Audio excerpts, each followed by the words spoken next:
Okay, so you want to sail long distance. Let me share a couple lessons that I've learned over a few of these voyages.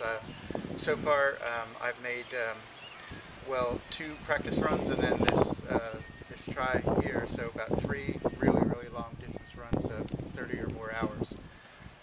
And And this latest one was how many? this was we went just right around 86 hours. We're trying to confirm the actual time off the boat right now when we received assistance. So it'll be right around 86-hour mark, possibly an hour longer, maybe a tad shorter. At any rate, you'll find after 30 hours on a laser, the one thing that goes is the butt ski, the bottom. The first time that I went long distance, I sailed about a total of about 30 hours, and I could not sit down for a week because I had spent so much time sitting on my butt and in the bouncing waves. It really took a toll. So the second year I tried using a regular sailing cushion, but I found over a long time that in a laser they're going to get so permeated with water it became basically a water brick. So if it had absorbed, a gallon or 2 gallons of water, that was between 18 and 16 pounds sitting on the deck that I didn't need to carry for all of that distance. Moreover, it wasn't very comfortable, and basically it was just a soggy mess. So this year I basically took one of my children's closed cell mats.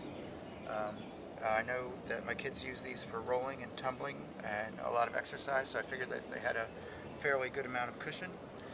Basically I cut the puzzle edges off and then shaped it to fit the side of a laser. I drilled one hole in it here for a lanyard. I will assure you that everything that is not tied down to a boat on a trip like this will not come back home. And even this time, a number of things that I did have tied down did not come home. A bag that I had tied to the mast with an extra sweater went overboard at some point.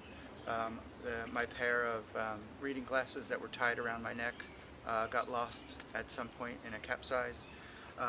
But this stayed with me through the whole thing, and actually I found that this material, once it's wet, tends to be kind of sticky against the surface, so it doesn't move around and slide around a lot. So that worked really well. And what I could do is just position this to where I needed it, sit on it, and then when I tack the boat, I would just tack the pad over either way and just use it like that. So it was really quite easy to use, cheap to make, and it saved my butt.